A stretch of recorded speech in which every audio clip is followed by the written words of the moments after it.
everybody, and welcome to the show. Today we are doing a back to basics canning thing. And it's going to be a lot of fun, and I hope you guys stick around and share us out if you choose to do so.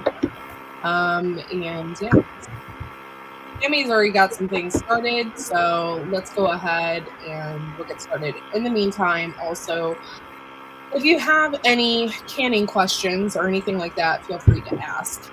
So here we go. And Tammy, this is what you're starting off with. You want me to share it? Yes. Okay. There's not a lot of things that you really need as far as equipment wise, but this is the jar lifter I like. I have, if you want to take that down. Okay. Hold on. My computer's running slow. There we go. I have an older version that works just fine. This was actually Becca's grandma's. I mean, these things will last you forever. I just like the other one because it's better grippy than this one. But yeah, there's not a lot of equipment. Our topic today is what do you need to start canning? So if you want to just start with the basics, and we're going to do basically water bath for the most part. I'm going to turn on my light real quick because it's extremely dark in here, and I don't think people can see what I have going on. So just give me a second. All right. So we want to talk about what to do to just get started, because I know we have a lot of new canners that have expressed some interest in starting canning this year in our circle that come in. And so I just wanted to do a basics with Courtney. She's like, what do we do today? And I'm like, how about we do just a new series on what you should have? So you need something to get the jars out of the hot water. Yes. And yeah, I have one of these. You've got what's funny is I was in, like, this is so funny. My great-grandmother always used to can, okay? Mm-hmm.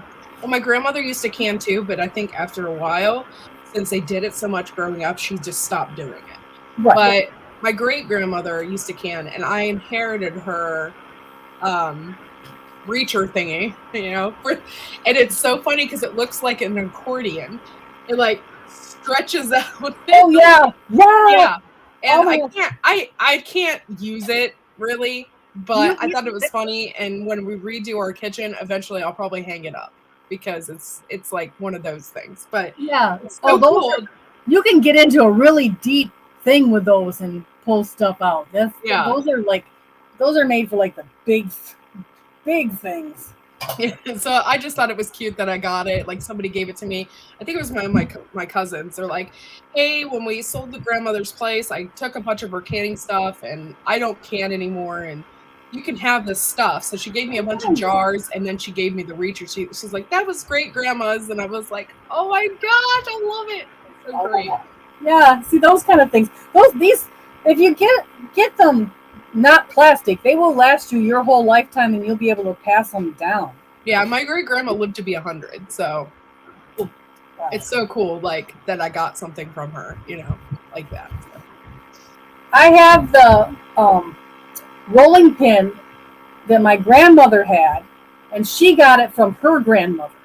Oh, that's so cool, Tammy. It's like, every time I use it, and it's the best one I have. And every time I use it, I'm like, oh, this is so cool.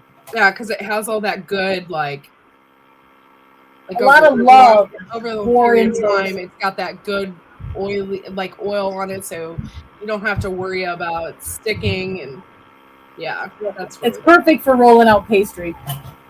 This, something on the bottom of it stuck. This is a water bath canner. When you buy them used, check out the bottom. Make sure that they don't have any holes. They tend to wear through, rust through on the bottom. Yes, and honestly, guys, I hate this is just my opinion. I hate those water bath canners, those specific ones. So do I. I think they rust way too easily. Yeah. And so I have switched to stainless steel. And I was really lucky because during the pandemic, ours started rusting really, like, we had one like that, and it started rusting really bad. And every time I pull out my jars would just be covered in it. And I was like, I can't have all this crap on my jars. So we looked on Facebook, and somebody was getting rid of a stainless steel water bath canner for like, I can't remember how much it was. So we hurried up and got it that day. And yeah, so we hurried up and got it that day, and we've been using it ever since. And then since then, I just had a wide collection now of stainless steel pots and pans because, you know, they are what they say they are. They don't rust or anything like that. So I would highly suggest investing in stainless steel. You can water bath in your spaghetti pot. It just has to be able to hold water an inch above your jars. Yep. You don't have to get one of these. But these do have 3 pieces. There's the lid. And then they have the jar lifter basket that helps you get the jars out. Yeah, that's why if you look specifically for on Amazon or wherever, if you look specifically for a stainless steel water bath canner, it's going to come with those little things. And that's why, like, to get a stainless steel water bath canner is so much more convenient than using a spaghetti pot. I mean, you can. Oh, yeah. It's more convenient because it comes with that thing to lift it out. And you can get all the jars up in at once. At once. Yeah. But if not, you have to do it with this thing. And you also cannot put your jars on the bottom. So you can put towels at the bottom of it or use these. And make sure that your jars do not touch the bottom of your water bath canner. Yeah. And I thought I had it loaded up, but I moved past it. I got another screen to share here. Hey, Thor. Thanks for coming in and supporting the channel. Thanks, guys, for being here. All right. There's another one. Oh, Tammy's sharing again. There we go. This is the kit that you get. And honestly, guys, you probably won't use everything that's in that kit. However, some of the stuff that's in it is super, super convenient. And yeah, like some of that stuff you'll probably never use, but as a beginner, you might, just so you know. Like I don't even know where I got this. This is an older version of what that is on there. But I use this thing. Tammy is such a pro. You don't need to measure. But for me, I still measure because I don't want to screw it up.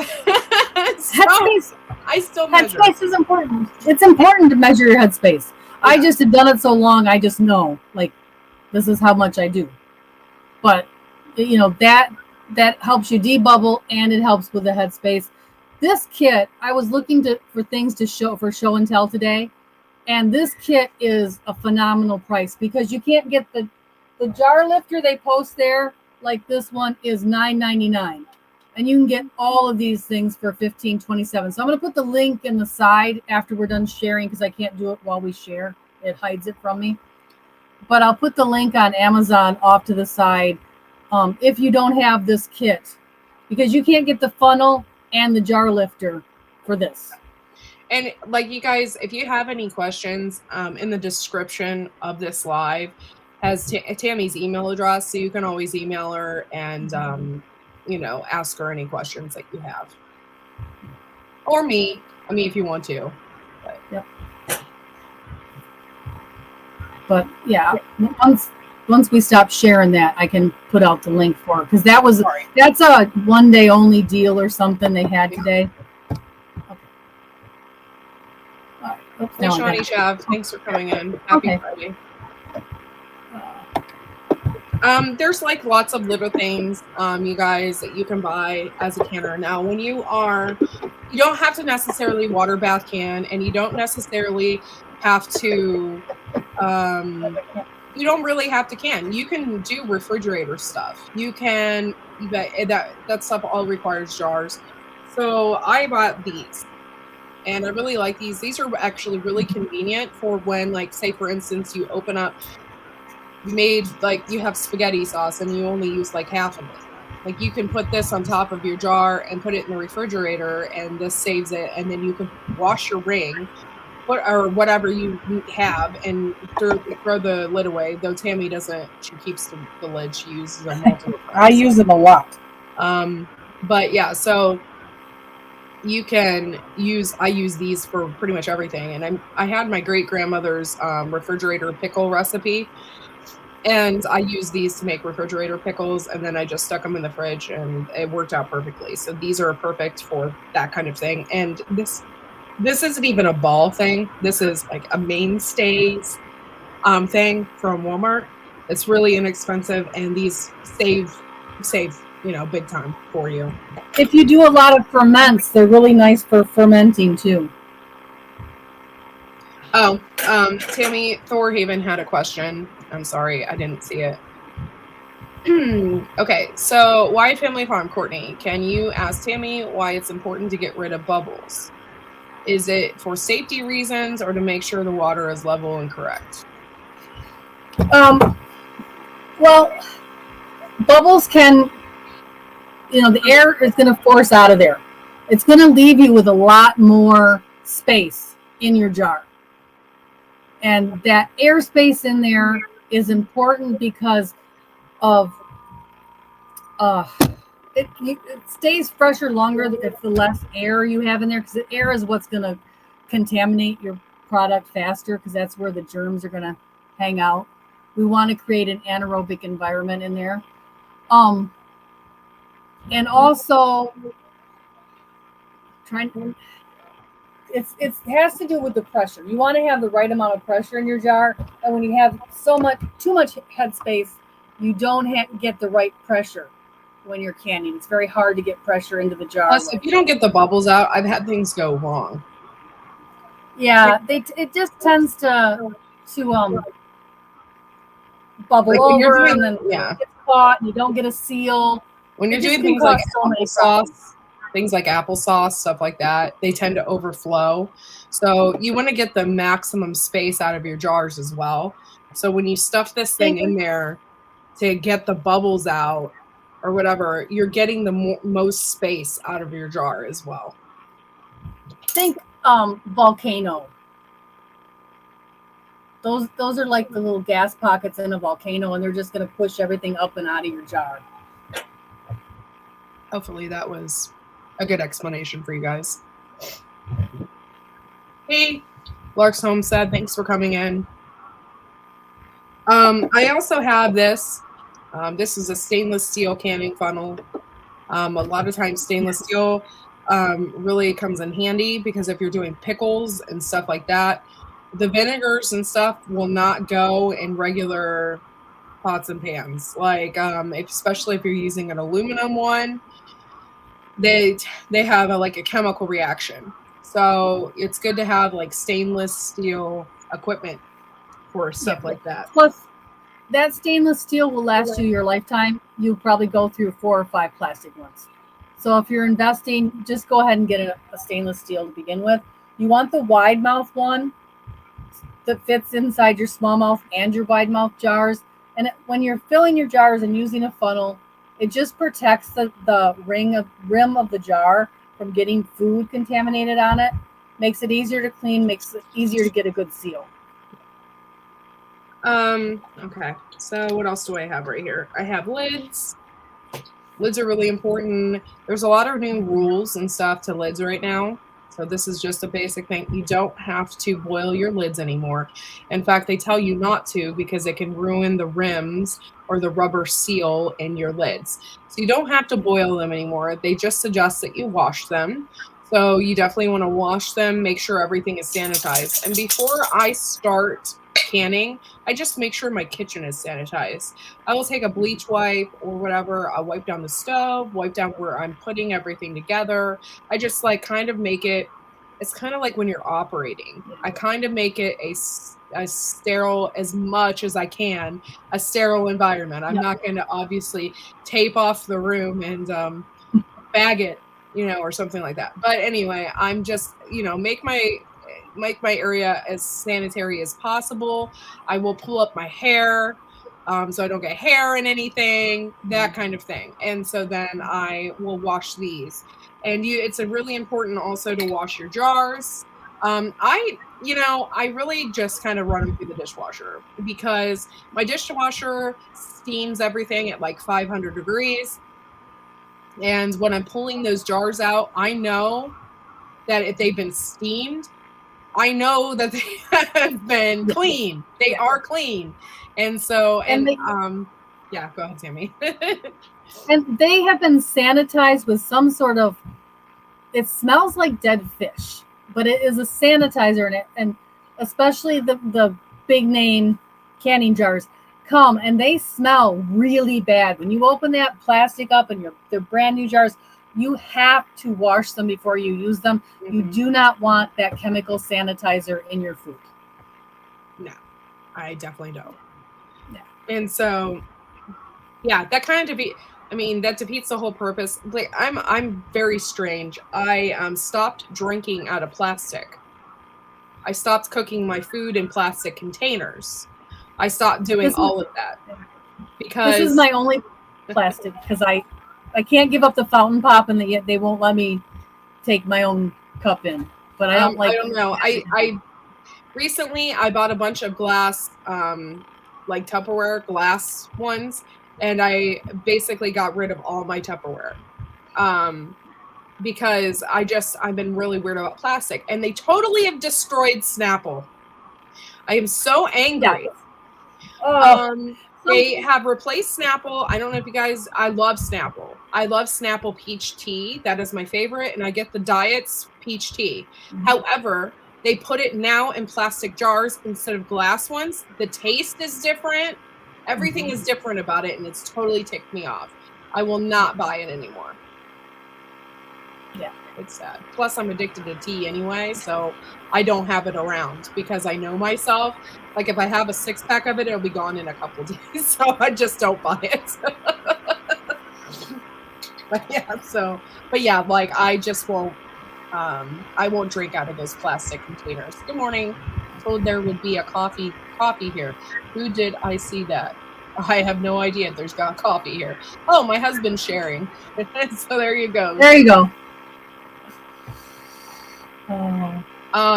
So yeah, I just won't eat. And you know, you ever notice, and this really bothers me about plastic containers, like when you're heating up something in the microwave and like specifically tomato sauce, it like never goes away from the container. So does that mean that everything I'm cooking in that container does the same thing? I just can't see it. Some of it is the acid, but yes, it does. So yeah, I've went to a lot of like our Doc is making everybody the stainless steel cups. Not supposed to show this green one, but all of them are stainless steel because of the same thing as trying to get the plastics out of our life. Yeah. The buzzing is I'm sorry, that's my phone. The buzzing is Tammy's computer, and we call it the Red Baron. So it's her fan on her laptop.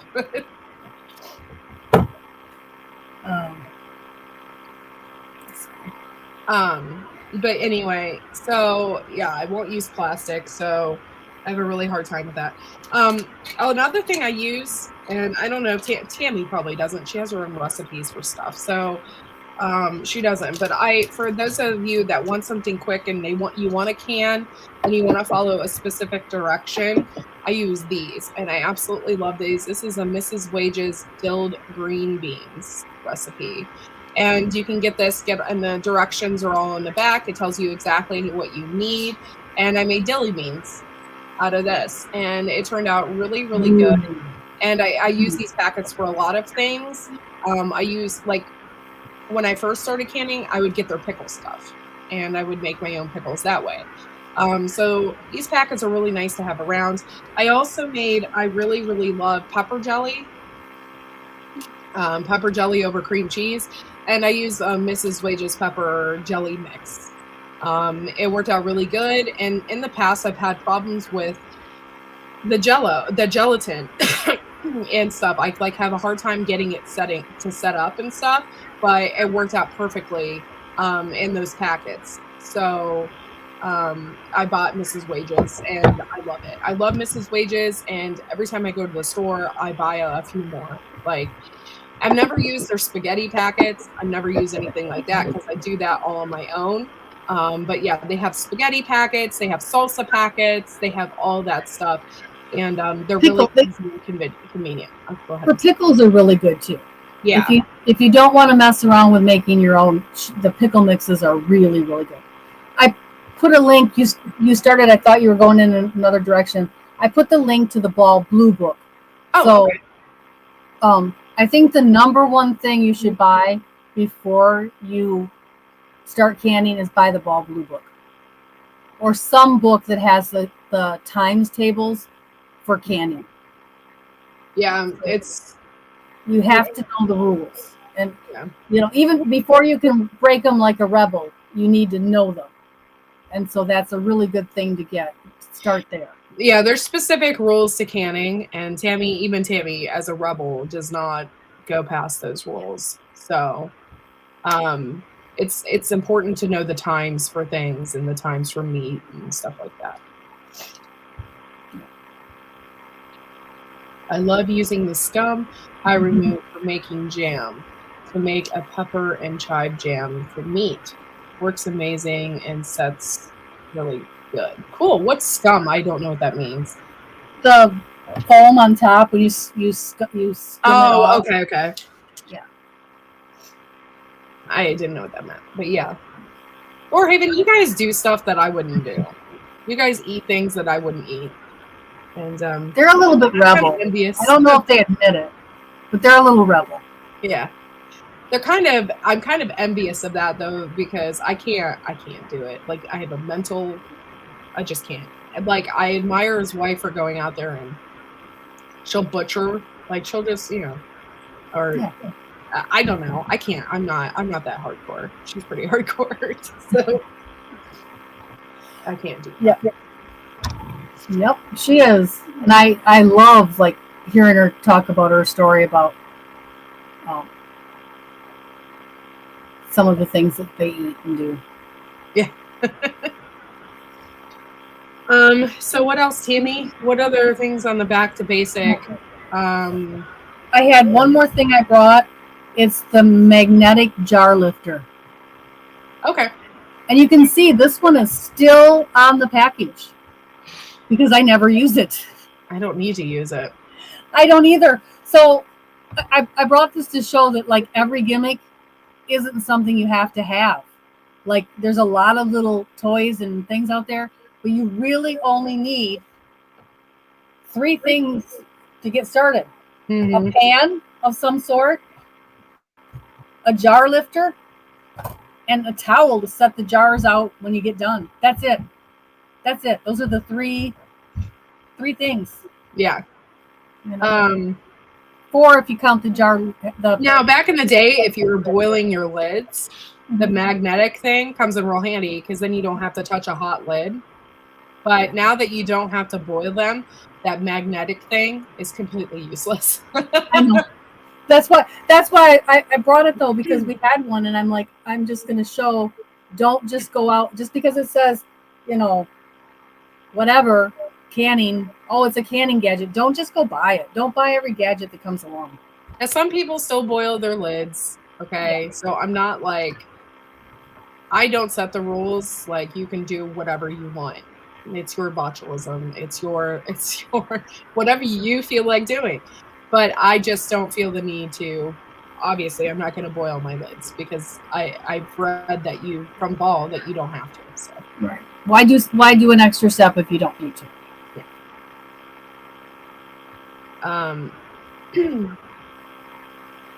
I need a recipe too. A recipe for what, hon? Yes. Yeah. On my list of things, I should have said 5. A recipe. The Ball Blue book. Oh, okay. The Ball Blue book. What I would do, and this might be, you don't have to boil the lids. No, you don't have to now. No, not now. As long as you're actually water bathing for 10 minutes or more. If it's something that's under 10 minutes, if it's a 5-minute thing, which there's very few things that you do under 5 minutes, under 10 minutes. I can think of a couple things I do for 5 minutes. Then you would boil the lids. And you don't actually boil the lids. You just get them really hot in hot water.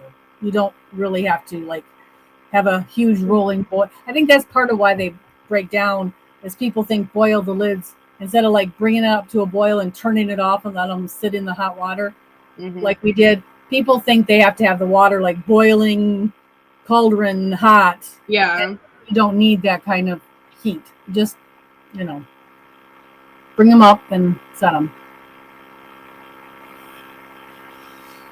Yeah, but King Poobah, botulism, you have a greater chance of getting hit by lightning than you do of ever getting botulism. Unless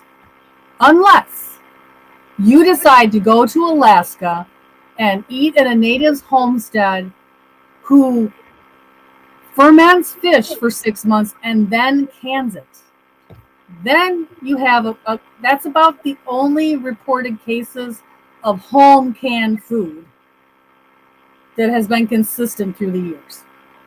It's very, very rare in anything else. Very rare. I won't be doing that. I'm not going to eat fish that they fermented for 6 months before they canned it. That's just doesn't sound yummy to me. Sounds like MSG to me.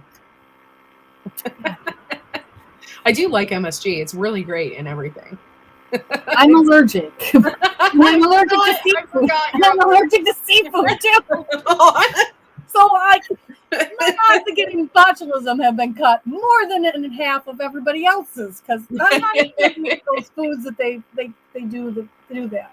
I forgot that you're allergic to all that. Yeah. Yeah. So what's happening? I don't want seal eyeballs. That's like a delicacy in some native Alaskan tribes, is to eat. What they do is they butcher the seal, they put it like on their table, and then they'll like eat it. Yeah. They'll eat it raw. Yeah. I'm good. The only thing they can't eat here's the fact. The only thing you can't eat raw in Alaska is polar bear liver. It'll kill you. There you go. Yeah. I wouldn't even eat, well, after the things I found out about eating bear, I definitely wouldn't be eating bear raw either. Yeah, somebody was talking about it the other day, and I've eaten bear. It is very delicious, and it is incredibly greasy. Oh, I know who it was. And I asked them if they would save some of the bear fat for me. And they're like, A, you're in another country. B, you're like so many thousands of miles away from me. And I don't think Border Patrol would let you have it. But what do you want it for? Bear fat, when you render it down, like tallow or lard, is used for arthritis, as an ointment for arthritis. Oh, nice. So I was like, I need some bear fat. I want to make some ointment. And they're like, you don't eat it? I'm like, no, you just rub it on you. Yeah, like bear, if you eat bear, you definitely want to make sure it's cooked all the way. Yeah. You can get trichinosis. Yeah. They're like, pigs and bear are the number one thing. Like if it's undercooked, you can get trichinosis. You actually, to prepare bear properly and not get trichinosis, you should actually pressure cook it and then fry it. So you're double cooking it, basically. You're double cooking it. And it makes it so tender that way. Oh, it just falls apart. But yeah. Some fried frog? Yeah. Sounds great. Oh, no. Just I'm joking. Actually, I would shrimp. never eat frog, but yeah. I'm just saying that because Homestead Aquarius is in here. Yeah. Shrimp and frog legs both turn very rubbery in the can. So that's while you can do it, it does not produce the quality of food I want. I do love some fried shrimp, though. Well, I'm very jealous. No, maybe someday. Have you been allergic all your life? No, it's my favorite food. What it tastes like. Oh, it's my favorite food. I would order it every time I go out to the restaurant until I got into my late 30s. That sucks. That sucks that you know what it tastes like and then you can't have it, because that's how I feel about corn. And like, nobody but me. Like, now I can't. Nobody in my family likes it like I like it. Nobody in my family goes out and looks for it like I do and wanted it at a restaurant. And now when we go out to eat, every single person I sit down with orders it because they know I can't have it and sits there and eats it in front of me. And I'm like, I have to tell the waitress, you can't cook my food next to their food because it will kill me. And they do it on purpose. It just drives me crazy because it's so good. And then I get to watch them. That's so wrong. I would never do that. It's like torture. I know. And like lately here, I've been seeing, I love Mexican food. Okay. So lately here, I've been seeing advertisements for Mexican street corn everywhere. Like, I can't have it. I've never even had Mexican street corn because it's never really been all that popular, but now it's starting to get popular. And I'm sure this summer with like fresh corn and stuff like that, I'm sure the Mexican street corn will be off the hook, and I can't have it. Oh. I haven't tried, though, taking a bunch of probiotics and prebiotics and then trying corn. I haven't tried that. I don't know if that would help. I don't know. But I don't want to risk it either because I'm afraid that if I risk it and eat it, then I'll have to go and go to the emergency room and get the stomach. What do they call that? The cocktail, the stomach cocktail. Yeah, you don't want that. I don't even want to describe it on here. It's daytime. Yeah. That stomach cocktail is not good. Like it tastes horrible. Well, I am afraid I have to cut the live short because I have a doctor's. Speaking of doctors and hospitals, I have an appointment at 1:15 for the baby. Oh, okay. So, I don't know if anybody has any more questions. Or... It's not goodbye when you eat corn. It's called see you later. Yeah, Garden State Gardener knows what I mean. But I don't have diverticulitis. I just have an issue with my colon. So, yeah, I completely understand. And my mom has diverticulitis and still eats corn. But she has, like, colon pills that she takes. But literally, for 3 weeks, she'll be in agony. And she'll be in agony over seeds, too. Yeah. Like, if she has seeds, it's all bad. Because they get stuck in there, in these little pockets. Yeah, but yeah, I absolutely love corn. I was one of those people that would get those steam fresh corn bags and pop them in the microwave and just have corn for dinner. I have eliminated corn and corn syrup out of my diet in the last 5 years, and I will not eat it. So unless I grow it myself. Yeah. I do get sweet corn because sweet corn is non-GMO in the summer. But I do not eat canned corn. And I don't eat corn that's grown with that popular pesticide. Yeah. But anyway, CB just texted me. Hold on. Oh, she has little buddies. Oh my gosh, they're so adorable. Oh, just in time for Easter. So cute. Oh, those are so cute. That bunny is adorable. Aww. But anyway, guys, Tammy has to go, so I'm going to end the show. I'm going to be cutting my live short, so I don't know what I'm going to be doing, to tell you the truth. But today's my first day of going live, and I'm doing a new thing. So I'm still going to be creating garden videos because I'm committed, and I'll be doing that, but you're going to be seeing less lives for me. But we'll be here on Fridays, right? Yep. Okay. I will still do the show with you. So thank you guys for coming in and supporting the channel, and have a good day, and yeah, have a good one, and we will see you all next time. Bye, guys. Bye.